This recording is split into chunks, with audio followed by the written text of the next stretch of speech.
तुही रे माझा मितवा या मालिकेतून घराघरात पोहोचलेला अभिनेता अर्णव पाटील अचानक हॉस्पिटलमध्ये दाखल झाला आणि मराठी सिनेसृष्टीला जणू वीज कोसळल्यासारखा धक्का बसला. कारण काही दिवसापूर्वीच त्याने एका मुलाखतीत आपण प्रेक्षकांसाठी अजून खूप काही देणं बाकी आहे असं हसत सांगितलं होतं. पण आज त्याच्या शरीराला जड थकवा, सतत येणारी गुंगी आणि श्वासाचा ताण पाहून डॉक्टरांनी त्याला तातडीची काळजी देण्यासाठी अतिदक्षता विभागात हलवलं, जिथे बाहेर चाहत्यांची गर्दी वाढत होती आणि आत त्याच्या कुटुंबातील लोक चिंताग्रस्तपणे डॉक्टरांकडून बातमीची वाट पाहत होते. त्याची आई सतत प्रार्थनेत होती. वडील काही न बोलता खिडकीतून शहराच्या दिव्यांकडे पाहत उभे होते. बहिणीच्या डोळ्यात भय होतं, कारण अर्णव हा घराचा आधार, प्रेरणा आणि आनंद होतं. डॉक्टर नम्रपणे म्हणाले, स्थिती स्थिर आहे, पण आम्ही अजूनही सतत निरीक्षणात ठेवत आहोत. आणि त्या एका वाक्याने चाहत्यात थोडीशी पण महत्त्वाची आशा निर्माण झाली. हॉस्पिटलच्या पांढऱ्या भिंती, निर्जंतुक हवेचा वास आणि यंत्रांचा आवाज जणू प्रत्येकाला एकच गोष्ट आठवण करून देत होता. अर्णव एका मोठ्या संघर्षातून जात होता. बाहेर पावसाची हलकी सर आली होती. जणू निसर्गही चिंताग्रस्त होता. आणि त्या क्षणी लोकांना समजलं की प्रसिद्धी, पैसे, चाहत्यांची गर्दी या सगळ्यांच्या मागे असणारा मनुष्य किती नाजूक असतो. दिग्दर्शक, सहकलाकार, जुन्या मालिका टीममधील मित्र सगळेजण तिथे पोहोचले आणि प्रत्येकाने अर्णवबद्दल एक एक छोटं पण उबदार आठवण सांगायला सुरुवात केली. कोणाला तो सेटवर केलेला एखादा विनोद आठवत होता, कोणाला त्याने दिलेली मदत, कोणाला त्याचा खास संवाद. मनापासून केलं तर काहीही अशक्य नाही. त्याच्या चाहत्यांनी हॉस्पिटलच्या बाहेर मेणबत्त्या पेटवायला सुरुवात केली, पोस्टर धरले, शांततेत प्रार्थना करत बसले.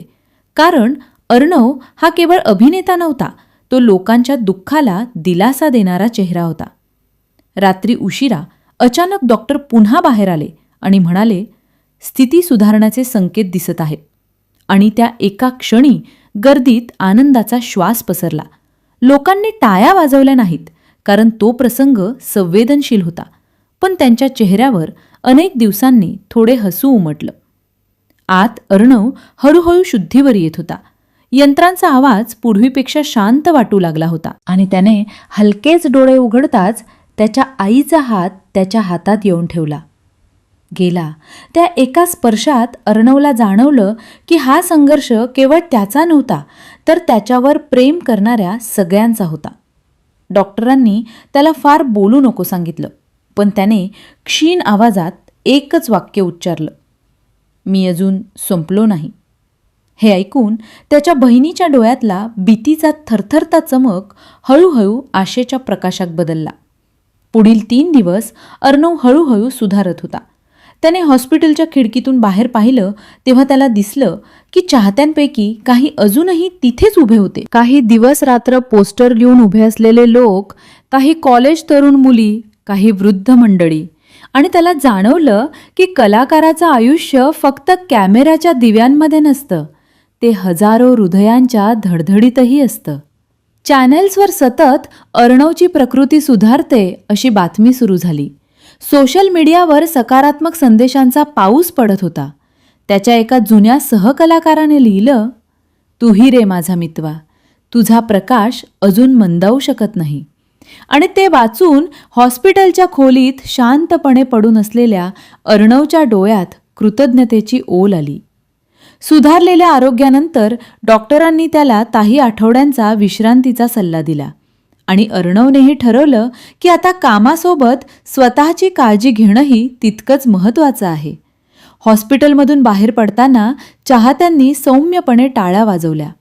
कोणीतरी त्याला गुलाब दिला, कोणीतरी फक्त हात जोडून नतमस्तक झाला. मीडिया कॅमेऱ्यांनी त्याला प्रश्न विचारण्याचा प्रयत्न केला, पण अर्णव थकलेल्या पण आत्मविश्वासपूर्ण आवाजात म्हणाला, मी परत येणार आहे आणि पूर्वीपेक्षा चांगलं काम घेऊन येणार आहे.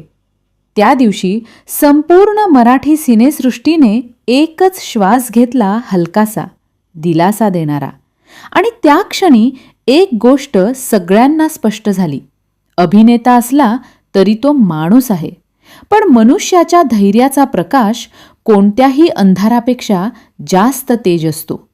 अशा प्रकारे अर्णवने मृत्यूशी चाललेली झुंज जिंकली आणि प्रेक्षकांच्या हृदयात पुन्हा एकदा एक आशावादी सूर रुंजी घालू लागला. तू ही रे माझा मितवा. अजून खूप कथा बाकी आहेत.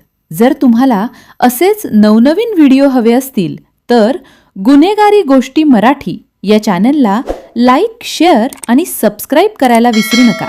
धन्यवाद.